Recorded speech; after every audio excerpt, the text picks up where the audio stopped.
जय जगन्नाथ। आधार refined sunflower oil presents जुगे जुगे जगन्नाथ को आपन को स्वागत। चाल सखी आंभे दर्शन करिबा नीलगिरी कालियांकु केउ सुरपति बेश करिअछि गिरिवर तोलियाको।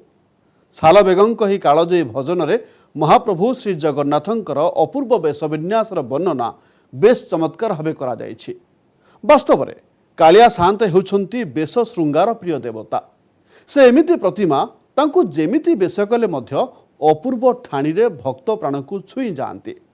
जेबेठारु दारु विग्रह पूजित सेबेठारु तांकु विविध बेशरे श्रृंगार करि आसुछंती सेवक।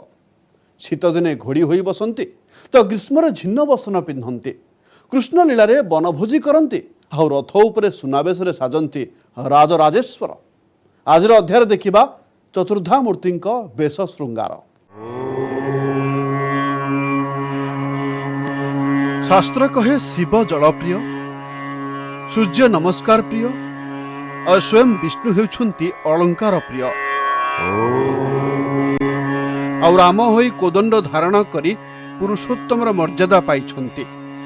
सबु अवतार रे तांकर श्रृंगारर स्वतंत्रता रहिछे।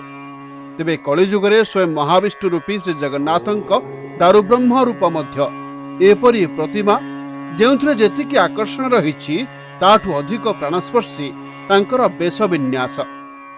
घड़ी की घड़ी बदली जाए मणिमांक बेश श्रृंगार। पुणी पार्वण रे से नाना रूप रे दर्शन दियंती। विभिन्न रकमर पुष्प अलंकार ठू आरंभ करी दुर्मूल्य रत्न संयुक्त स्वर्ण आभूषण पर्यंत परिधान करंती चतुर्धा विग्रह। तांकर ऋतुकालीन बेश मध्य रहिछि। नित्य बेशरे भिन्न भिन्न रंगर वस्त्र और एहार मैलम बा ओलागी होई पुणी आउ गोटे बेश धारण करती श्रीजीव। मानव सुलभ गुण संयुक्त ठाकुर जेमिति खाद्य रसिक सेमिति श्रृंगार प्रिय। केवल सेतिक नुहे, जेबे जेउ रूपरे तांकु भक्त देखिबाकु इच्छा करिछि इच्छामय ठाकुर भक्तर मनोवांछा करिछंती पूर्ण। गजानन बेशठु आरंभ करी नागार्जुन बेश जाए सबु किछि महाबाहुंक महान भक्तमानक पई समर्पित। श्रृंगार मान होछि बेश। गोटे होछि पुष्प श्रृंगार, गोटे होछि वस्त्र श्रृंगार, आ गोटे होछि ए जो अलंकार श्रृंगार, ए जो सुवर्ण श्रृंगार। तेणु तीन प्रकार तीन भाग में विभक्त करा जाइछि। तेणु आमर ए जो मार्गशीर मास जो होछि वस्त्र स्वतंत्र बेश स्वतंत्र श्राद्ध वसन से परिधान करन। अलंकार प्रिय विष्णु, बारिधारा प्रिय शिव, नमस्कार प्रिय भानु। दिवसर प्रथम नीति द्वारपीठ आरंभ करी रात्र पहुड़ जाए श्री विग्रह माने भिन्न भिन्न बेशरे सज्जित होती। मंगल आलती परे विगत दिनर बड़ सिंहार बेश उलागी करा जाए। तापर अवकाश नीति बढ़े। दांत घोषिबाठू आरंभ करी स्नान पर्यंत आम ओडिया घरर मनीष परी गामुछा परिधान करती जहाकू कुहा जाए तड़प। एहा परे पुणी मैलम होई वस्त्र परिधान करती महाप्रभु। प्रति धूप सहित महाप्रभुंकर वस्त्र बदला जाए और बेश मध्य परिवर्तन होइथाए। श्रृंगार प्रिय ठाकुर आमर विचित्र वर्णा, सेथिपई तांकर विभिन्न वर्ण रे रहिथाए सराग। 12 अनुसारे पिंधंती भिन्न भिन्न वर्णर वस्त्र। रविवार लाल रंग, सोमवार शुक्ल सीट, मंगलवार बारपटिया अर्थात गार गार पड़िथिबा नील वस्त्र, बुधवार नील रंग, गुरुवार हलदिया रंग, शुक्रवार शुक्ल एवं शनिवार कला रंगर पाट पिंधंती ठाकुरे। प्रति राति रे महाप्रभु जेतेबेले पहुड़ हुंती ता पूर्वरु सिंहारी सेवक माने बड़ सिंहार बेश करती, जहा दिन मध्य सबुठारु आकर्षणीय एवं सौंदर्यपूर्ण बेश। सेतेबेले महाप्रभु को लागि करा जाए खंडुआ। जयदेवंक गीत गोविंद लिखित खंडुआ पाट श्रीजीउंक अति प्रिय। महाप्रभु गोटे रंगर वस्त्र सबुदिन पिंधती नहीं। 12 अनुसारे ग्रह अनुसारे से 7 बार रे 7 वर्णर लुगा को परिधान करिथांती। किंतु बड़ सिंहार समय रे से केवल पाट वस्त्र गीत गोविंद लेखा जाइथिबा खंडुआ से परिधान करंती। मानव सुलभ ठाकुरंक बेश पोशाक रे ऋतुकालीन विन्यास भी रहिछे। जेतेबेले शीत बढ़े सेतेबेले मणिमांकु भी शीत वस्त्र भावे घोड़ लागि बेश करा जाए। ओढ़ण षष्ठी बसंत पंचमी पर्यंत महाप्रभुंक श्रीअंग को ढांकी रखिबा बळी मखमली घोड़े आवृत करा जाए। केवल श्रीमुख ही दिशुए। किंतु शीत टिके कमिगले श्रीजीव को जामा पिंधा जाए जहाकू जामा लागी बेश कुहा जाए। सेहीपरि शीत छाड़ी ग्रीष्म आसिले श्रीअंगरे करा जाए चंदन लागी और श्री विग्रह को 42 दिन धरी चंदन श्रृंगार रे करा जाए सज्जित। पितृलोक श्राद्ध देवा पई ठाकुरे धारण करंती श्राद्ध बेश। धड़ा धोती जोड़े सुंदर धड़ी संयुक्त वस्त्र ही एही बेशर आकर्षण। कार्तिक मासरे श्रीजीव मानंकु एक स्वतंत्र बेश करा जाए जहा दशहरा परठरू आरंभ होई पंचक पूर्व दिन पर्यंत चले। प्राय मासे धरी चलुथुबा एही स्वतंत्र बेशरे बहु अलंकार रे भूषित होई महाप्रभुंक सौंदर्य द्विगुणित होइथाए।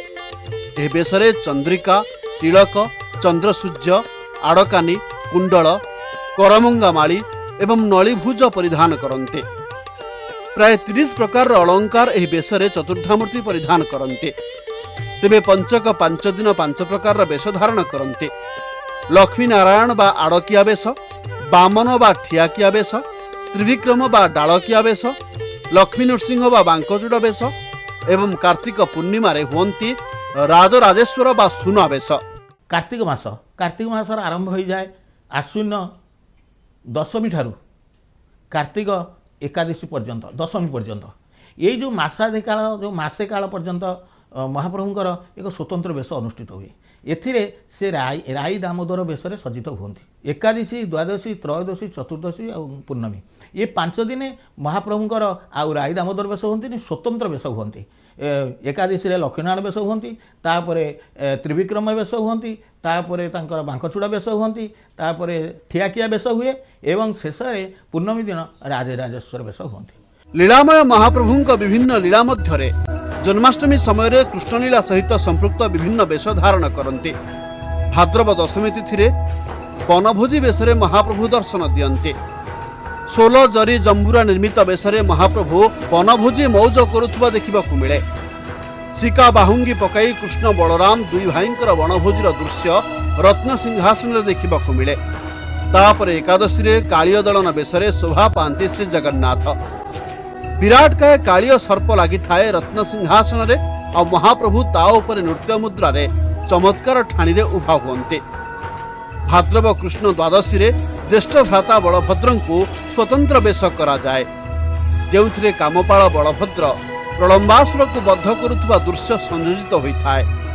एहा परदिन त्रयोदशी रे श्री बलभद्र एवं श्री जगन्नाथ कृष्ण बलराम रूपरे दर्शन दियन्ते।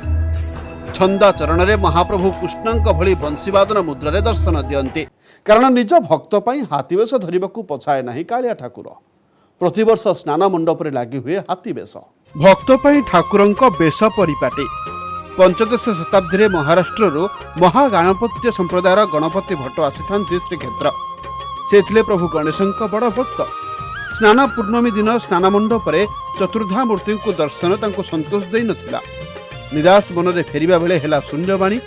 पुण्यस्थ श्रीमंदिर को फेरी आसी देखंती जे ठाकुर माने तांको इष्ट गणपति रूप धारण करिछन्ते। धड़ा हाथी रूप रे बलभद्र और कला हाथी रूप रे जगन्नाथ शोभा पाउछन्ते। गणपति भट्ट एही दृश्य देखि भक्ति विभोर होई पड़िले। गणपति भट्टंक गणपति बेश दर्शनर स्मारकी स्वरूप प्रति वर्ष स्नान मंडप रे होई आसुची हाथी बेश। राघवदास मठर महाप्रभुंकर सेवारे भूमिका विशेष गुरुत्वपूर्ण। देवस्नान पूर्णमी रे महाप्रभुंकर हाथी बेश लगी यही मठ तरफरु जगन्नाथंकर हाथी बेश सामग्री आसी थाए। परंपरा अनुसार स्नान मंडप रे विराजित श्रीजीव मानक स्नान नीति परे गोपाल तीर्थ मठ और राघवदास मठ जोगाई थाए बेश उपकरण। भितरस्थ, तलिच्छ, पुष्पालक, खुंटिया, दैतपति मानक सह 3 बाड़े हाथी बेश करा जाए। एहा परे 14 दिन अणसर पिंडी को जाइथांती श्रीजीव। 14 दिन धरी अणसर रे रहिला परे भक्त चाहि रहिताए ठाकुरंक झलक टिके पाइबाको। समस्त चाहि रहिथांती चतुर्धा मूर्तिंक नवजौवन बेश दर्शन करिबाको। 108 गरा जड़े स्नान परे ज्वरे पड़ती महाबाहु। 15 दिन भक्त मैंने दर्शन लाभर वंचित हुअन्ति। शेष में पुणी से जो दिन भक्त मानक दर्शन दियंती ताकू कुहा जाए नवजौवन बेश। नवजौवन और नेत्रोत्सव पर आषाढ़ शुक्लपक्ष द्वितीय दिन रथयात्रा रे श्रीगुंडीचा मंदिर विजय करती ठाकुर। श्री जगन्नाथ राजाधिराज जगतधीश्वर निज ऐश्वर्यर परिप्रकाश पाई से नियंती सुनावेश बा बड़ तढ़ाऊ बेश। श्रीजीवଙ୍କ ସବୁଠାରୁ ଆକର୍ଷଣୀୟ ସୁନାବେଶ ବର୍ଷକୁ 5 ଥର ସ୍ୱର୍ଣ୍ଣଭୂଷଣରେ ଭୂଷିତ ହୁଅନ୍ତି ମହାପ୍ରଭୁ। ପୌଷ ପୂର୍ଣ୍ଣିମା, ଦୋଳ ପୂର୍ଣ୍ଣିମା, କାର୍ତ୍ତିକ ପୂର୍ଣ୍ଣିମା, ବିଜୟା ଦଶମୀ ଏବଂ ହରିଶନ ଏକାଦଶୀ ଦିନ ଅନୁଷ୍ଠିତ ହୋଇଥାଏ ସୁନାବେଶ। ତେବେ ବାହୁଡ଼ା ଏକାଦଶୀରେ ରଥରେ ସ୍ୱର୍ଣ୍ଣ ଆଭୂଷଣରେ ଦର୍ଶନ ଅତ୍ୟନ୍ତ ଦୁର୍ଲଭ। ଇତିହାସ କୁହେ ରାଜା ଅନଙ୍ଗ ଭୀମ ଦେବ ଓଡ଼ିଆଙ୍କ ପରମ ଆରାଧ୍ୟ ଶ୍ରୀ ଜଗନ୍ନାଥଙ୍କୁ ରାଷ୍ଟ୍ର ଦେବତା ରୂପେ ଘୋଷଣା କରିଥିଲେ। ରାଜା ମହାରାଜାମାନେ ପ୍ରଭୁଙ୍କ ଆଦେଶ ବାହକ ସେବକ ରୂପେ ସେବା କରୁଥିଲେ। ଗବେଷକଙ୍କ ମତରେ ରାଜା ଅନଙ୍ଗ ଭୀମ ଦେବ ହିଁ ପବିତ୍ର ଆଷାଢ଼ ଏକାଦଶୀ ତିଥିରେ ସୁନାବେଶ କରାଇଥିଲେ। ଅନ୍ୟ କେତେକ ଗବେଷକଙ୍କ ମତରେ ରଥ ଉପରେ ସୁନାବେଶ ବଡ଼ତଡ଼ାଉଙ୍କ ପରାମର୍ଶରେ ରାଜା କପିଳେନ୍ଦ୍ର ଦେବ କରିଥିଲେ। 1460ରେ ଦକ୍ଷିଣ ବିଜୟରୁ ଫେରିବା ପରେ 16ଟି ହାତୀ ପିଠିରେ ବୋଝେଇ ସୁନା ଅଳଙ୍କାର ଆଣି ମହାପ୍ରଭୁଙ୍କୁ ସମର୍ପଣ କରିଥିଲେ ରାଜା କପିଳେନ୍ଦ୍ର ଦେବ। ରତ୍ନବେଦୀରେ ମହାପ୍ରଭୁଙ୍କ ବିଭିନ୍ନ ବେଶକୁ ସବୁ ବର୍ଗର ଭକ୍ତ ଦର୍ଶନ କରିପାରୁନାହାନ୍ତି, ତେଣୁ ରଥ ଉପରେ ମହାପ୍ରଭୁଙ୍କ ସୁନାବେଶ କରାଇବାକୁ ବଡ଼ତଢ଼ାଉ ରାଜାଙ୍କୁ ବିନତି କରିଥିଲେ। ଦକ୍ଷିଣାମୁଖୀ ଯାତ୍ରାରେ 3 ରଥ ସିଂହଦ୍ୱାରରେ ପହଞ୍ଚିବା ପରେ ବଡ଼ ଏକାଦଶୀ ଦିନ ରଥ ଉପରେ ସୁନାବେଶ କରିବାକୁ ରାଜା ଦିଅନ୍ତି ଅନୁମତି। ସେତେବେଳେ ସୁନାବେଶରେ ମହାପ୍ରଭୁଙ୍କୁ 138 ପ୍ରକାର ରତ୍ନଖଚିତ ସ୍ୱର୍ଣ୍ଣ ଅଳଙ୍କାର ଲାଗି ହେଉଥିଲା। ଏବେ ଯଦିଓ ଏଥିରେ କିଛି ପରିବର୍ତ୍ତନ ହେଉଛି, ତଥାପି ମହାପ୍ରଭୁଙ୍କ ଏହି ବେଶ ଦୁର୍ଲଭ। ଜଗନ୍ନାଥଙ୍କର 32 ପ୍ରକାର ବେଶ ଆମେ ସିନା ଜାଣିଥାଇ, କିନ୍ତୁ ଅନେକ ବେଶରେ ଜଗନ୍ନାଥ ଦର୍ଶନ ଦିଅନ୍ତି। ତା ଭିତରୁ ସୁନାବେଶ ଏକ ଅଦ୍ଭୁତ ବେଶ, ଯାହାକୁ ରାଜରାଜେଶ୍ୱର ବେଶ କୁହାଯାଏ। ଏବଂ ସେ ରାଜରାଜେଶ୍ୱର ବେଶ ପ୍ରଥମେ ଆରମ୍ଭ ହୁଏ ଆଷାଢ଼ ମାସ ଏକାଦଶୀ ତିଥିରେ ବଡ଼ଦାଣ୍ଡରେ, ଯାହାକୁ ଆମେ କହୁ ଜଗନ୍ନାଥଙ୍କର ସୁନାବେଶ ବା ରାଜରାଜେଶ୍ୱର ବେଶ। ଏବଂ ଦ୍ୱିତୀୟ ବେଶ ଆପଣଙ୍କର ଦଶହରାରେ ହୁଏ ସେହି ରାଜରାଜେଶ୍ୱର ବେଶ। ପୁଣି ରାଜରାଜେଶ୍ୱର ବେଶ କାର୍ତ୍ତିକ ମାସ ଶୁକ୍ଳପକ୍ଷ ଏକାଦଶୀରେ ହୁଏ, ପୁଷ୍ୟ ଅଭିଷେକର ହୁଏ, ଦୋଳଯାତ୍ରାର ହୁଏ। ଭିତରଚ୍ଛ ମହାପାତ୍ର ମହାପ୍ରଭୁ ଶ୍ରୀ ଜଗନ୍ନାଥଙ୍କ ବାଡ଼ରେ, ତିଳଚ୍ଛ ମହାପାତ୍ର ବଡ଼ ଠାକୁର ଶ୍ରୀ ବଳଭଦ୍ରଙ୍କ ବାଡ଼ରେ ଓ ପୁଷ୍ପାଳକ ସେବାୟତ ଦେବୀ ସୁଭଦ୍ରାଙ୍କ ବାଡ଼ରେ ଶ୍ରୀବିଗ୍ରହମାନଙ୍କୁ ସୁନାବେଶରେ ସଜ୍ଜିତ କରିବାର ପରମ୍ପରା ରହିଛି। ସୁନାବେଶରେ ଏ ବର୍ଷ ଏହି ସୁଯୋଗ ପାଇବେ ଶ୍ରଦ୍ଧାଳୁ। ଠାକୁରଙ୍କ ଏହି ବେଶ ଯେତିକି ଦୁର୍ଲଭ ଓ ଅଲୌକିକ, ଏହି ବେଶ ଦେଖିବାକୁ ଭକ୍ତଙ୍କ ମଧ୍ୟରେ ସେତିକି ଉତ୍କଣ୍ଠା। ସେ ଯୋଦ୍ଧା, ସେ ବି ସନ୍ନ୍ୟାସୀ। ନାଗାର୍ଜୁନ ବେଶ ହୋଇ ଏହାର ପ୍ରମାଣ ଦେଇଥାନ୍ତି ସ୍ୱୟଂ ଶ୍ରୀ ଜଗନ୍ନାଥ। 25 ବର୍ଷ ପରେ ଏ ବର୍ଷ ବିରଳ ନାଗାର୍ଜୁନ ବେଶ ଅନୁଷ୍ଠିତ ହେବ। ଆସନ୍ତା ନଭେମ୍ବର 27 ତାରିଖରେ ହେବ ଶ୍ରୀ ଜଗନ୍ନାଥଙ୍କ ଏହି ଅଲୌକିକ ବେଶ। ମହାପ୍ରଭୁ ଶ୍ରୀ ଜଗନ୍ନାଥଙ୍କୁ ଯେଉଁ ବେଶରେ ଦର୍ଶନ କରିବା ପାଇଁ ବର୍ଷ ବର୍ଷ ଧରି ଭକ୍ତମାନେ ଚାହିଁ ରହିଥାନ୍ତି, ସେହି ନାଗାର୍ଜୁନ ବେଶ ଦର୍ଶନ କରିପାରିବେ କାର୍ତ୍ତିକ ମାସରେ। ଏ ବର୍ଷ ପଞ୍ଚକ 6 ଦିନ ପଡ଼ୁଥିବାରୁ ଷଷ୍ଠ ଦିନ ମହାପ୍ରଭୁଙ୍କୁ ନାଗାର୍ଜୁନ ବେଶରେ ସଜେଇ ଦିଆଯିବ।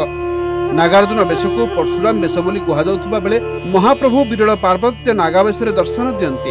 ମହାପ୍ରଭୁଙ୍କ ଅଣ୍ଟାରେ ନାଗା ତାଟି ଭିଡ଼ାଯାଏ। ଧନୁଷର ପୂର୍ଣ୍ଣ ତୁଣୀ, କଟାରୀ, ଛୁରୀ, ବାଘ ନଖ, ଏରା ପକ୍ଷୀର ପରରେ ସଜ୍ଜିତ କରାଯାଏ ମହାପ୍ରଭୁଙ୍କୁ। ଏହା ସହ ଲାଗି ହୋଇଥାଏ ବାଘ ଛାଲ, ସିଙ୍ଗଡ଼ା ଓ କଲ୍ଫି। ଶ୍ରୀ ଜଗନ୍ନାଥ ଏବଂ ବଳଭଦ୍ରଙ୍କ ପାଇଁ ଶ୍ରୀହସ୍ତ ଓ ଶ୍ରୀପୟର ଲାଗି ହୋଇଥାଏ। ସୁଭଦ୍ରାଙ୍କ ମସ୍ତକରେ ଲାଗି ହୁଏ ସୁନା ମୁକୁଟ, ଚନ୍ଦ୍ରିକା ଓ କର୍ଣ୍ଣ ଅଳଙ୍କାର। ପୂର୍ବରୁ 1966, 1968, 1983ରେ ନାଗାର୍ଜୁନ ବେଶ ହୋଇଥିବା ବେଳେ ଶେଷ ଥର ପାଇଁ 1993 ଏବଂ 94 ମସିହାରେ ନାଗାର୍ଜୁନ ବେଶରେ ଦର୍ଶନ ଦେଇଥିଲେ ମହାବାହୁ। ଯେଉଁ ବର୍ଷ ପଞ୍ଚୁକ 5 ଦିନ ବ୍ୟତୀତ 6 ଦିନ ପଡ଼ିବ, ସେ 6 ଦିନରେ ମହାପ୍ରଭୁଙ୍କର ଏକ ସ୍ୱତନ୍ତ୍ର ବେଶ ହୁଏ, ଏକ ଦୁର୍ଲଭ ବେଶ ହୁଏ, ତାହା ହେଉଛି ନାଗାର୍ଜୁନ ବେଶ। ଏଇ ବର୍ଷ ଏଇ 2020ରେ କାର୍ତ୍ତିକ ମାସରେ ନାଗାର୍ଜୁନ ବେଶ ଅନୁଷ୍ଠିତ ହେବାକୁ ଯାଉଛି। ଯେଉଁ ନାଗାର୍ଜୁନ ବେଶ ଅତୀତରେ 93-94 ମସିହାରେ ଅନୁଷ୍ଠିତ ହୋଇଥିଲା। କାରଣ ପଞ୍ଚୁକ 6 ଦିନ ପଡ଼ିଲେ ହିଁ ନାଗାର୍ଜୁନ ବେଶ ହେବ। ସେ ବେଶ ଏକ ଦୁର୍ଲଭ ବେଶ ଏବଂ ସେ ବେଶ ସମୟ ସାପେକ୍ଷ ବେଶ, ବହୁ ସମୟ ଲାଗେ ତାଙ୍କର ଯେଉଁ ବେଶରେ ମହାପ୍ରଭୁ ସଜ୍ଜିତ ହୁଅନ୍ତି ଏବଂ ଭକ୍ତ ଶ୍ରଦ୍ଧାଳୁମାନେ ସେ ବେଶକୁ ଦର୍ଶନ କରି କୃତ୍ୟକୃତ୍ୟ ହୋଇଥାନ୍ତି। ସେହିପରି ଚୈତ୍ର ମାସରେ ଶ୍ରୀରାମ ରୂପରେ ଦର୍ଶନ ଦେଇଥାନ୍ତି ମହାପ୍ରଭୁ। ମର୍ଯ୍ୟାଦା ପୁରୁଷୋତ୍ତମ ରାମଚନ୍ଦ୍ରଙ୍କ ଜନ୍ମତିଥି ପୁଷ୍ୟା ନକ୍ଷତ୍ରଯୁକ୍ତ ହୋଇଥିଲେ ଶ୍ରୀ ଜଗନ୍ନାଥଙ୍କ ରଘୁନାଥ ବେଶ ଅନୁଷ୍ଠିତ ହୋଇଥାଏ। ଶ୍ରୀ ଜଗନ୍ନାଥ ରାମବେଶ ହେଉଥିବା ବେଳେ ବଡ଼ ଠାକୁର ବଳଭଦ୍ର ଲକ୍ଷ୍ମଣ ରୂପରେ ବିରାଜମାନ କରିଥାନ୍ତି। ଶ୍ରୀ ରାମଚନ୍ଦ୍ର ରୂପୀ ଜଗନ୍ନାଥଙ୍କ ବାମ ପାର୍ଶ୍ୱରେ ଭରତ, ଶତ୍ରୁଘ୍ନ ଠିଆ ହୋଇ ଚାମର ଓ ଛତ୍ରୀ ଧରିଥିବା ବେଳେ ବଳଭଦ୍ରଙ୍କ ଦକ୍ଷିଣରେ ବ୍ରହ୍ମା, ବଶିଷ୍ଠ ଦଣ୍ଡାୟମାନ ହୋଇଥାନ୍ତି। ଶ୍ରୀ ରାମଚନ୍ଦ୍ରଙ୍କ ଜାନୁ ଉପରେ ଲକ୍ଷ୍ମୀ ସୀତା ରୂପେ ଉପବେଶନ କରୁଥିବା ବେଳେ ସମ୍ମୁଖରେ କରଯୋଡ଼ି ବସିଥାନ୍ତି ହନୁମାନ। ମା ସୁଭଦ୍ରା କେବଳ ସୁନାବେଶରେ ସଜ୍ଜିତ ହୋଇଥାନ୍ତି। रामचंद्र लक्ष्मण धनु धारण करी भक्तंकु दर्शन देइथांती। तेबे 113 वर्ष धरी होइनी एही दुर्लभ रघुनाथ बेश। शेष थर पई 1905 मसीहारे ठाकुरंकर रघुनाथ बेश संपन्न होइथिला। अतीतरे अनेक थर रघुनाथ बेश ने उद्यम करा जाइछि, मात्र संभव होई नाही। ठाकुरंकर एही कमन्य बेश समुदाय 10 थर होइथिबा नै ऐतिहासिक तथ्य रहिछि। राज्य सरकार श्रीमंदिर परिचालना दायित्व नेबा परठारु प्रशासनिक स्तर में यह बेश 2 थर करा पई उद्यम होइथिले भी विभिन्न कारणरू यह असफल रहिछि। स्वाधीन भारत में ठाकुरंकर ही अपरूप बेश दर्शन भक्तंक भाग्य जुटी नाही। 1905 मसीहा परठारु आउ महाप्रभुंकर रघुनाथ बेश है नाही। रघुनाथ जी बेश हूँ राम उपासना कैंद्रिक बेश। महाप्रभु निजे रघुनाथ बा रामचंद्र रूप में विराजमान करेंगे, अभिषेक गादी में बसवे। यही बेश को रघुनाथ जी बेश कहुए। 1905 रे बेश को देखापी एत लोक समागम होते जे दला चकटारे से लोक मरी जाते, जहाँफल कि परवर्ती समय आउ प्रशासक साहस कले नहीं ये बेश को करने। महाप्रभुंक पहंडी बेले श्री विग्रह को अधिक आकर्षणीय करिथाए टाहिया लागी बेश। सोल जरी जंबुरा और फूल और दुबरे शोभित टाहियार दोहल पहंडी विजयर शोभा बढ़ाए। घंट घंटार ताले ताले टाहिया हला पहंडी रथयात्रा और स्नानयात्रार रमणीय दृश्य। महाप्रभुंक पई एही भव्य टाहिया प्रस्तुत करंती राघवदास मठ। सोलो को काटी कदम्ब और केतकी फूल तैयारी करी टाहिया को दियंती सुंदर रूप। तेबे खाली टाहिया काहींकी, महाप्रभुंक प्रतिटी बेशरे थाए आम ओडिसी कारीगरीर चमत्कार संयोजना, जहाँकि आज पर्यंत विच्युत होई नाही।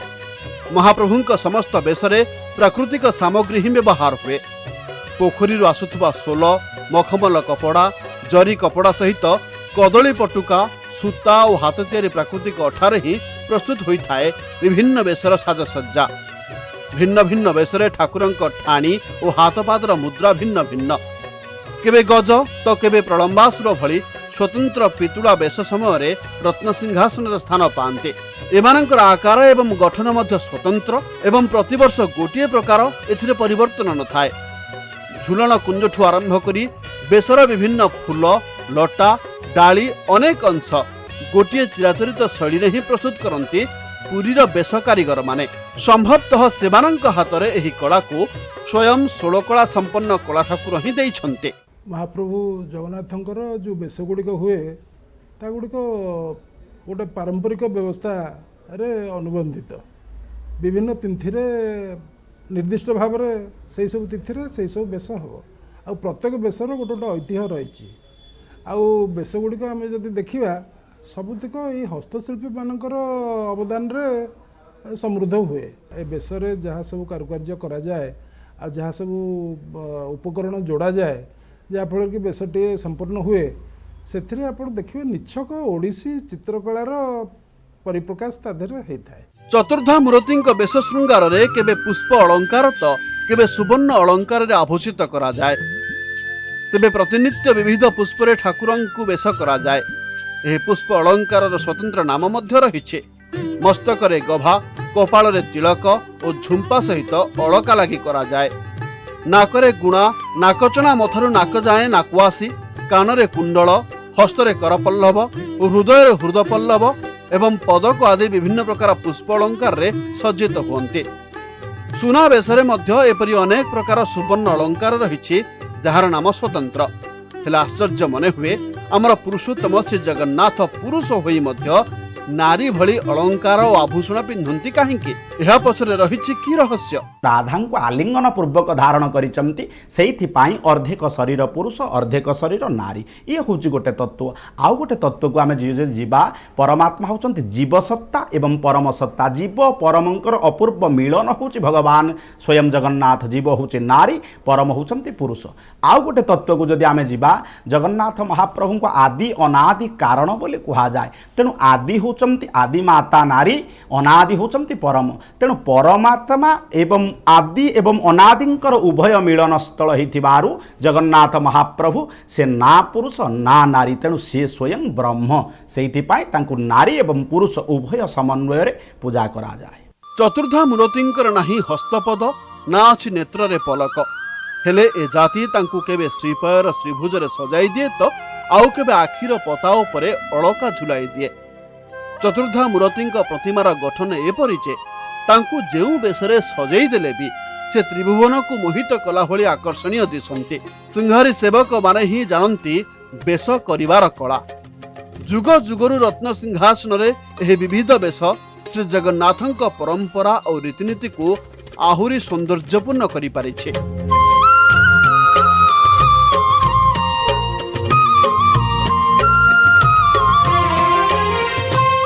वैचित्रमय ठाकुर को आम आम उपास्य चलन रूप प्रकाश कर आसीछु।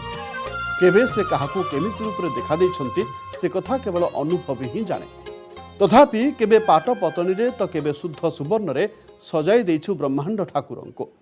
आम आराध्य महाप्रभु अलौकिकतार भरपूर।